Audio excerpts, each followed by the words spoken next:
My name is Haley Kaiser. Today is Thursday, April 11th, 2019, and the time is 5 o'clock p.m.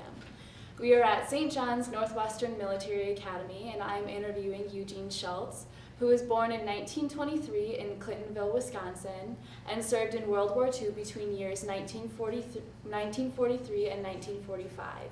Eugene was a staff sergeant in the G3 of the 20th Corps and served as Colonel Griffith's right-hand man. This is an interview that is sponsored by the Bell Tower Memorial.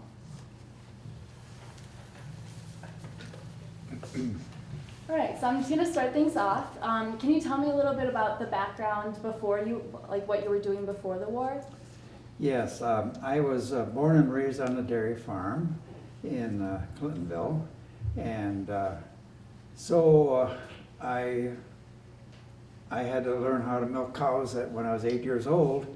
But I went to grade school in Clintonville, and it was only a mile away from our farm. Our farm was right on the edge of town. And then I went to high school, Clintonville High School, and I graduated in May of 1941. And you know what happened 6 months after May of 1941, December 7th, when the Japanese bombed Pearl Harbor, and we suddenly found ourselves in a war. So I continued to work for my father on the farm, and I felt that he needed me pretty badly there, and I would wait till I was drafted because I knew I would be drafted. In fact, I had signed up for the draft board already. But a lot of my buddies from high school enlisted because many of them wanted to go like in the Navy or Marines, and they enlisted so they'd make sure they get there. But I said to myself, I'll wait until I'm drafted, and I knew that was coming. All right, so then what was basic training like when you were drafted into the war? Oh, basic training was very interesting and pretty rough, actually. I was in pretty good physical shape for a 19-year-old guy because doing farm work, you know, you work pretty hard. But it was certainly a different kind of life, totally different than I had expected. And I know we had to get up early in the morning for calisthenics, and then all this basic training and physical training, which really developed us physically pretty good. And then of course we had all the learning how to dismantle guns and put them back together, and going on the firing ranges, and learning how to drive half-tracks and all kinds of vehicles like that. What did you all learn from basic training to start you for the war? Well, I certainly learned discipline right off the bat. Our drill sergeants were pretty tough guys, and boy, they really hollered at you and yelled if you didn't do something right. So you learn pretty quickly. Mm-hmm.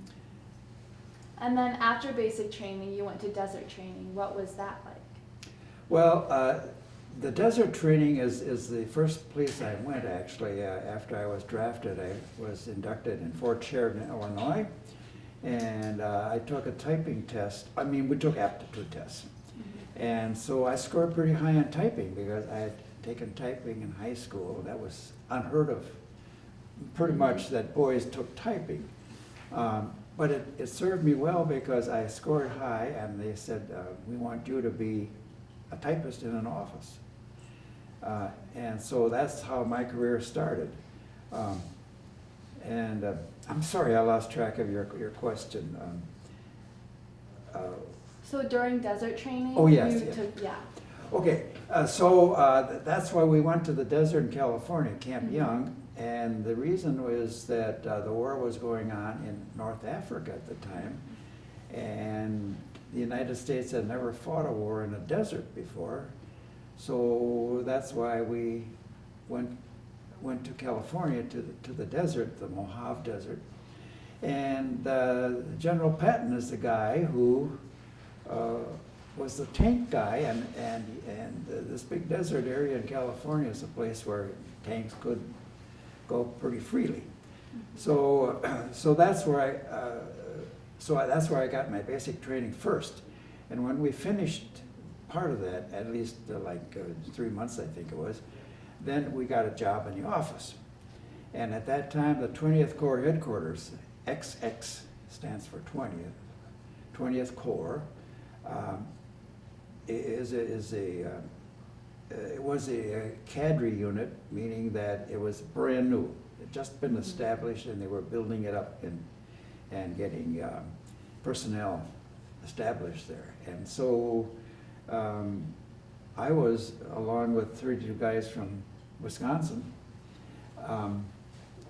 in the very first organization of the 20th Corps. At that time, it was called the 4th Armored Corps.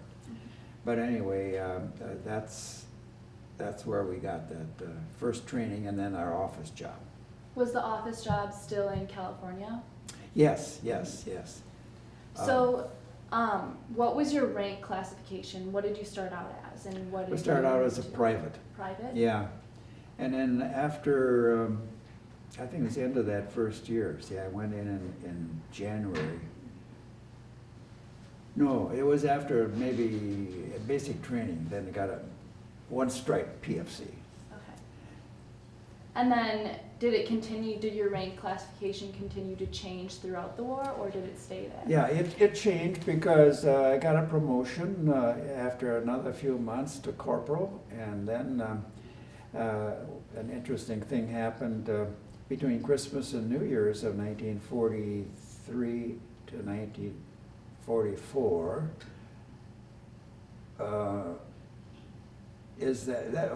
By that time we were in Camp Campbell, Kentucky. We had moved from California to Camp Campbell, Kentucky.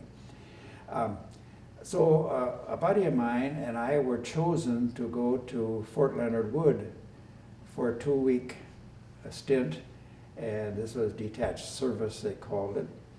And we were going to be umpires for some war games that were going on, and it turned out to be an artillery unit. And it's interesting because that unit was being trained in Fort Leonard Wood, and later on they were attached to us and stayed with us throughout till the end of the war in Europe.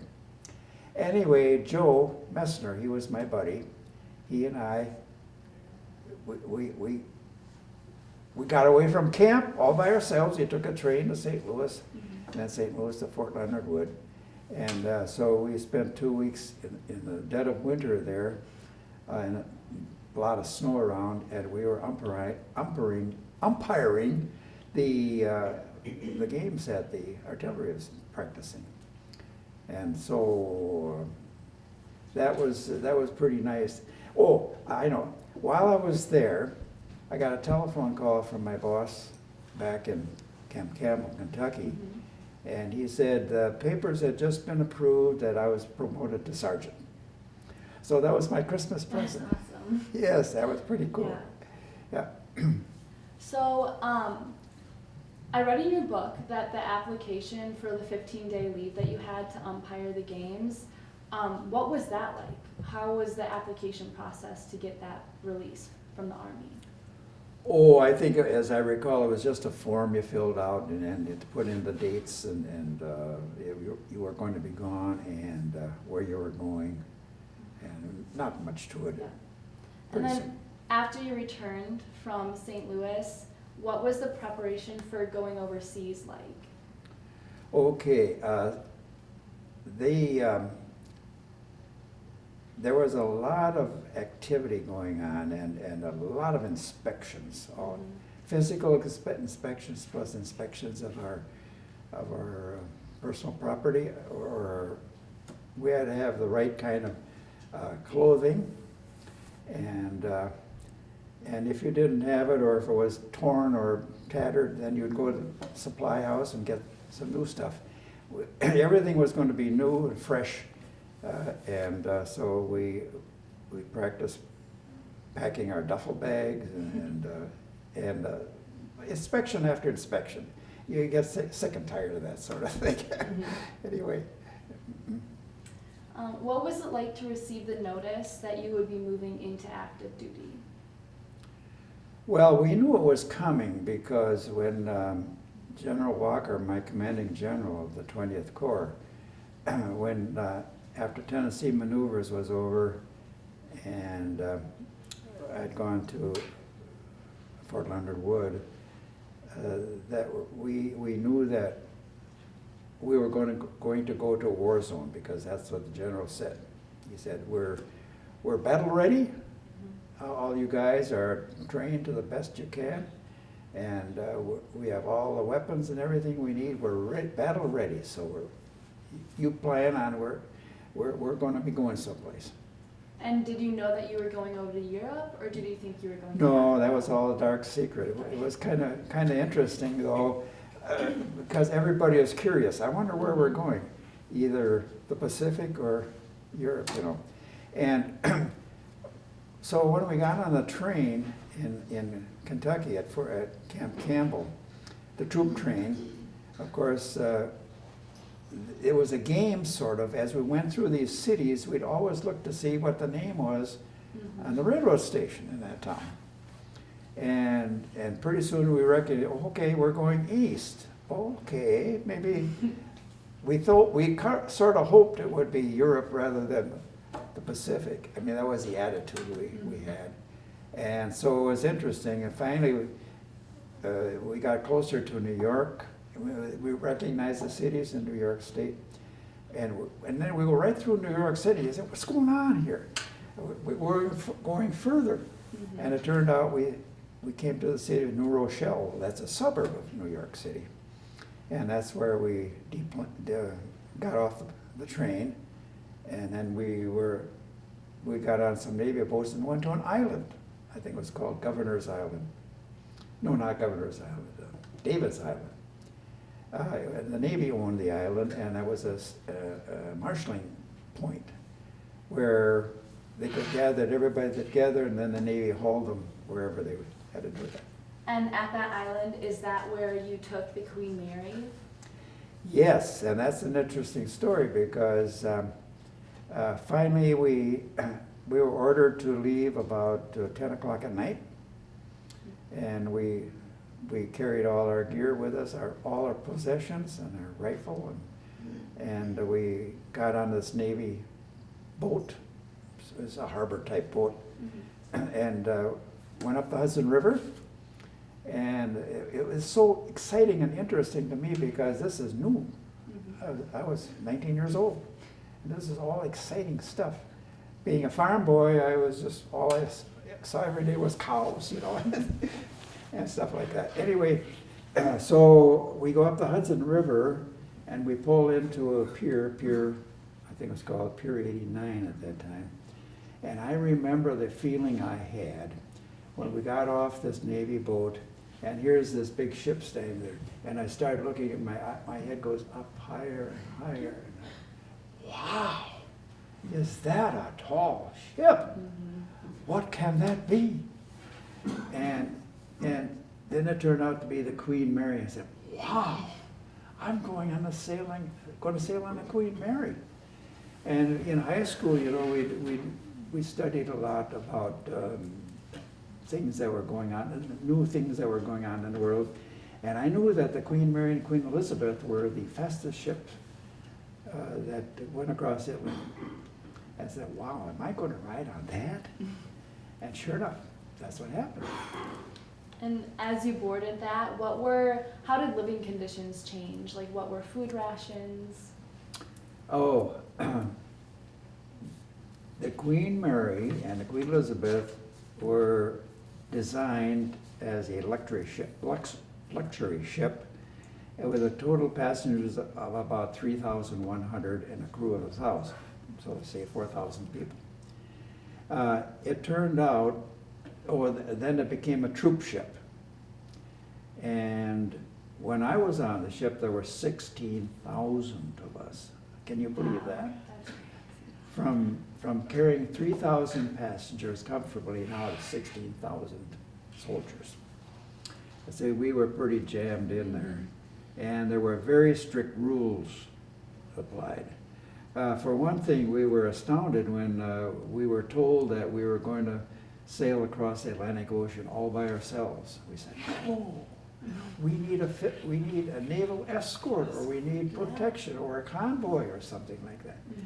And they said, don't worry, this ship can outrun any German submarine.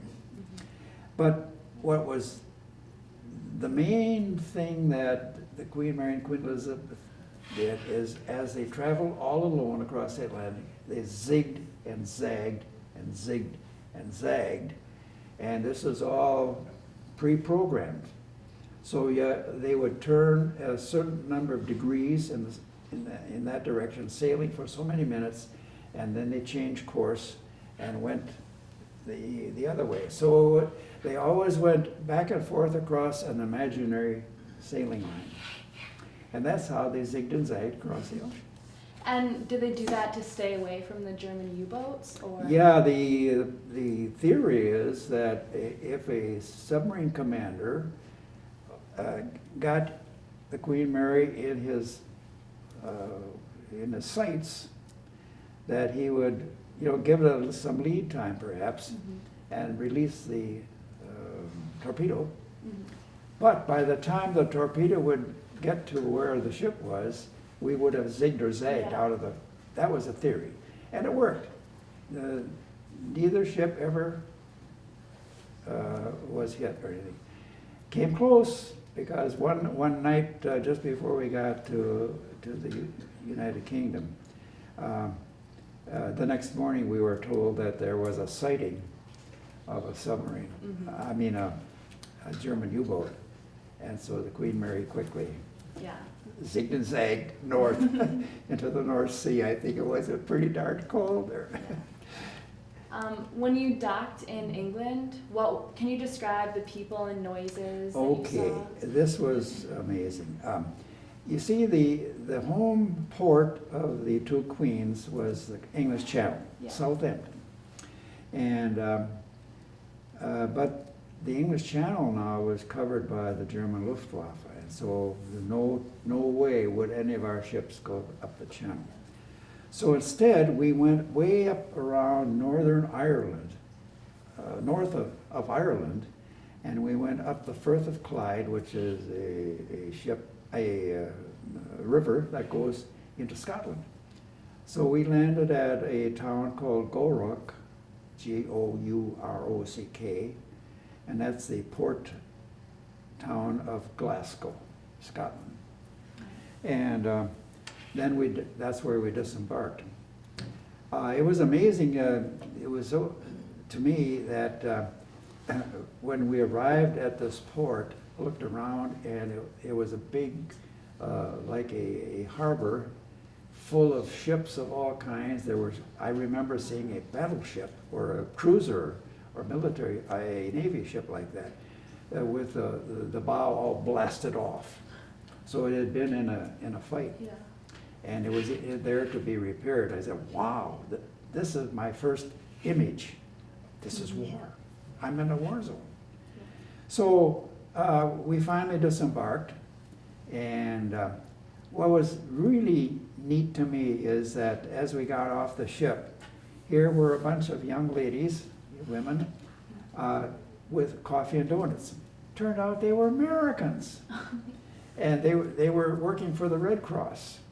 And this was their job to welcome the people, soldiers and things like that. And then we got onto a train and went south into England. While you were getting accustomed to England, what was it like to hear the different phrases and different words that they say? It was very unusual, yeah. And it's the English people like to clip off words, and of course their accent is different to us, and it was very interesting. Sometimes you have to listen very hard to understand what they're saying, but it was so unusual. It was totally different. I was in a new world. I only read about it in geography books, but here I was there. And was your corps office, was it in England? Where was it in England? The 20th Corps we took a train from Scotland down to a town called Marlborough, which is about 70 miles west of London. It's in the Salisbury Plain area of southern England. And it's an old medieval town. It was a very interesting town because it was one of the first train that was built between London and Bath, which is on the west side of England. This was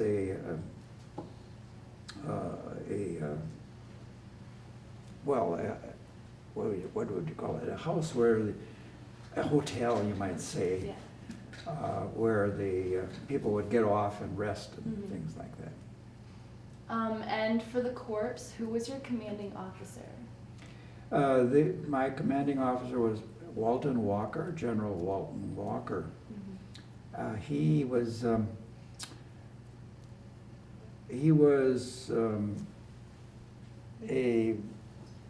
I suppose you could say a buddy of General Patton. And so Patton always liked to have my commander, Walker, do the sort of the more working the edge of the envelope, or what it is, pushing the envelope, I think. Be a slightly more risky maybe, but Walker was that kind of guy. In fact, he got the nickname Bulldog Walker. And did you know that after the war, that when they built some new tanks, one of the tanks is named Bulldog? I did not. No. Bulldog Walker tank. So what was the layout like of the corps offices? Now I know in the book you talked about how there was many corps offices attached to each other. So what was your corps office like? Well, in a corps headquarters, I always like to say that this is where the brains are, because virtually all the officers are West Point graduates, and each one is an expert in a particular field.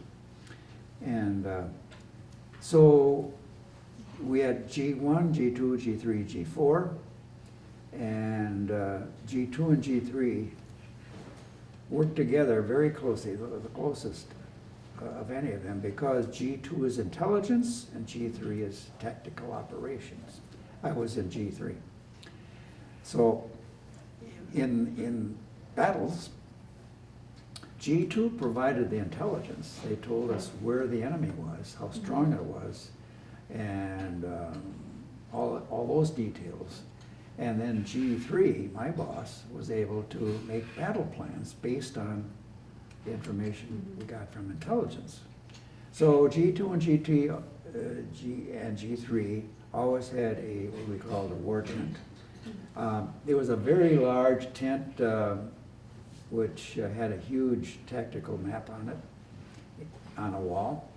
And on each end of this huge tent, it was like a circus tent, not that high, but it was very large. And so G2 was on one side of it and G3 on the other. So we were always very close to each other. You could almost holler, "Hey, what's going on over there?" And can you tell me a little bit about Colonel Griffith's story and where you fit into it? Yes, Colonel Griffith, his name was Wellborn B. Griffith. It's sort of an unusual name. He graduated from West Point, and he was very much of an athlete. He was an expert horseman. He even did steeplechases. He played on the Army football team, and he was just good in any kind of sport there was. He was a good-sized man. He was a little over 6 feet, and built like a football player, just a big husky guy. He was born in Texas, and so he had that Texas drawl, I always said. He had a hard time pronouncing my name, Schulz. I always got a kick out of that. Yeah. But he was just a very fine man, very, very smart, intelligent, and quite an expert in tactical operations and things like that. So I think my association with him was just one of the best things that could have happened to a young kid like me. So you say you were like the brains behind the military and writing up plans because you were a typist. So what was the countdown to D-Day like? We arrived in Marlborough, England in March of 1944, and 3 months later, the invasion took place. During those 3 months, there was an awful lot of activity going on, and there was a lot of traffic, a lot of, by that I mean trucks hauling material, hauling airplanes that were broken down into wings and things like that, that had to be assembled. And they went through the streets of Marlborough, trucks full of ammunition of all kinds, and heading south, going down to the Channel area. So you could feel the tension and the excitement going on, and something big was going to happen. You could feel it and see it happening too. What was your role in planning D-Day? Well, I was only a typist, so I just typed orders. But I know that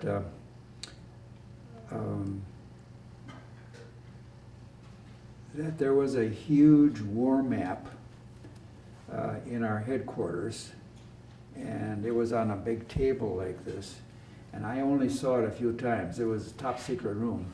There was a guard in front of it. You couldn't get in unless you worked on it. I was in there a couple times to see it. But I know on that map, everything was plotted. It was an amazing map of the Normandy beaches and stuff like that. And I probably should mention what was happening in Savernake Forest. That's the name of a forest just at the edge of Marlborough, England. It's a gorgeous forest, a lot of beech trees in it, and a big, canopy of trees like that. The under part of the forest was cleared, no underbrush or anything like it. It was like a park.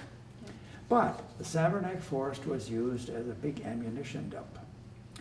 And the road went through it, and we go on that road almost every day, and it's amazing to see piles and piles and piles and piles of ammunition. Bombs, big bombs, little bombs, shells. It was an ammunition storage place. And every day it seemed like there was more there, and there was, because they kept piling up. So it was amazing how England was full of these huge depots of, in this case, in Savernake Forest case, it was ammunition. And then after D-Day, what was the effect like on all the planes and ships? What was the difference that you saw in them? Well, I should mention what happened on the morning of June 6th. Let's back up a little bit. About 5 miles away from Marlborough was an air base. They called it the Ramsey Airdrome, the British did. And that's where the 101st Airborne Division had their paratroopers. So there are two kinds in the airborne area. There are two kinds of soldiers: those that jump from planes, they're paratroopers, and those that are carried in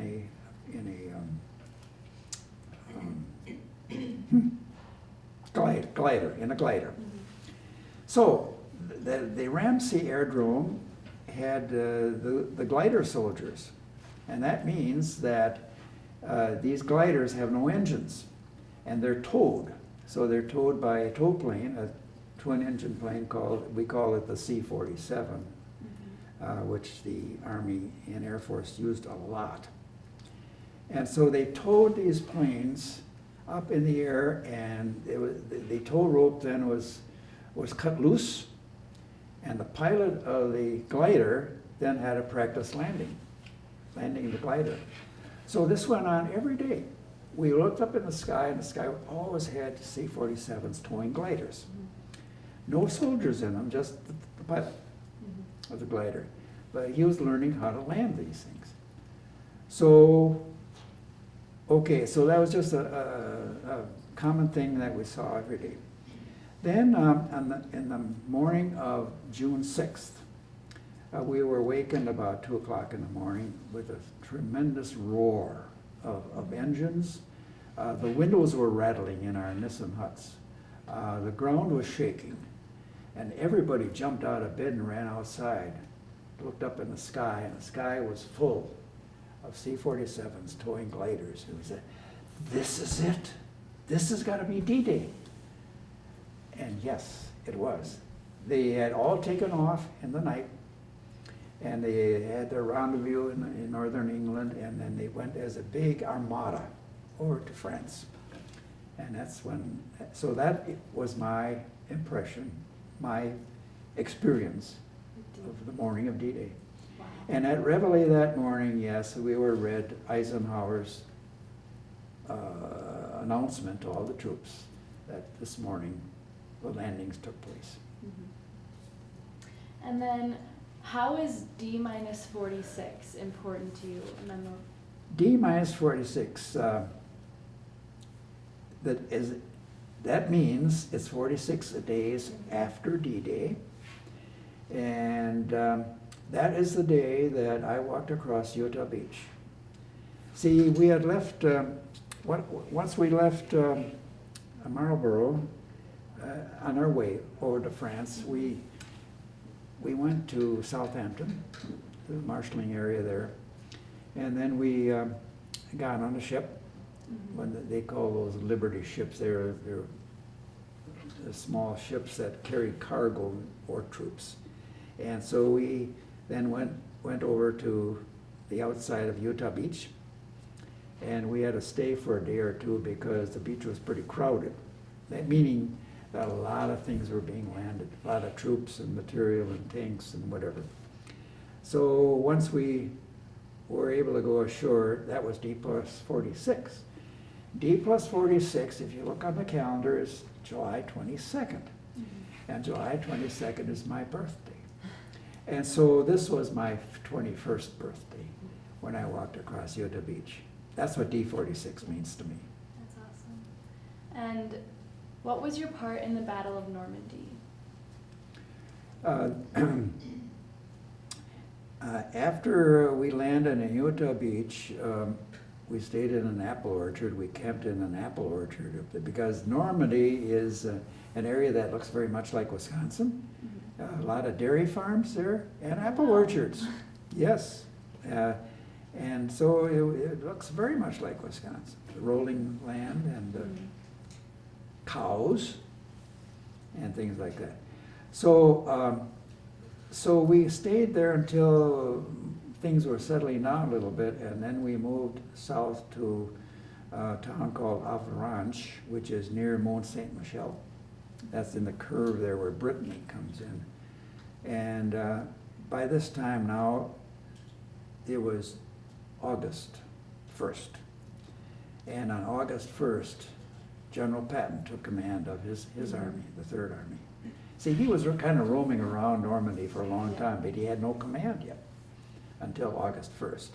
Since the 20th Corps was attached to his army, we were activated too on August 1st. And then we started moving then across northern France, called the Battle of Normandy. So it was a pretty tough going because the Germans had a lot of defenses there. You know, Hitler had built what he called the wall, the Festung Europa, meaning the fortress of Europe, and sort of a wall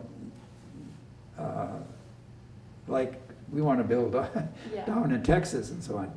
But so he had there, but there was he had a lot of defenses, especially big guns pointed into the English Channel to be aimed at our landings and so on. But there was General Rummel was in charge of the beach at Omaha Beach. And so there was quite a lot of battling going on through the Battle of Normandy. It took a few weeks. And were you activated into combat during the battle? Yes, that means when we were activated, now we were in combat. Okay. And so now we were really fighting a war. And so in our unit, because you have to have somebody on duty 24 hours, we split our staff into two parts. One group worked from 9 in the morning till 9 at night, and the other one 9 at night until 9 in the morning. I was on the night shift, so to speak. So everything was, when I had to go to various other places, I had to find my way in the dark. And in your book, you talked about the capture of Metz. What was that mission like? Oh, Metz was in the east part of Germany. It's near the German border. And Metz is an old fortification on the Moselle River. It actually was built by the Romans. They had a big fortress there. When Rome owned France, it was called Gaul by Rome. But they had they built huge fortifications. So Metz says from Roman times on until World War II,